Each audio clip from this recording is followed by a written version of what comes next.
যে মাস্টারমাইন্ড এবং যে আমাদের ভিকটিম, তারা কিন্তু পরস্পরের বন্ধু। তারা একসময় একসাথে খেলাধুলা করত।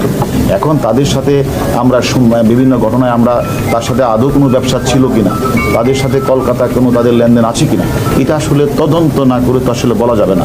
আমরা তদন্ত করছি। আমাদেরকে কলকাতা পুলিশ এবং আমাদের বাংলাদেশের ডিবি আমরা সম্মিলিতভাবে কাজ করছি এবং আমরা একে অপরের সাথে আমাদের তথ্য আদান প্রদান করছি। আমি মনে করি যেহেতু আমরা ক্লু বের করেছি, রহস্য উদ্ঘাটন করেছি, অবশ্যই আমরা আশা করি পুরা ভুড়ি না পেলেও খণ্ডিত অংশ আমরা আমাদের কলকাতা পুলিশ উদ্ধার করবে এবং পাশাপাশি আমরাও এর সাথে আরও কোনো ব্যক্তি এর সাথে জড়িত আছে কিনা এবং পাশাপাশি অপরাধের ভিকটিমের দেহাবশেষ উদ্ধার করা, এটি আমাদের এখন মূল কাজ। আর পরবর্তীতে কী কারণে হত্যাটি হয়েছে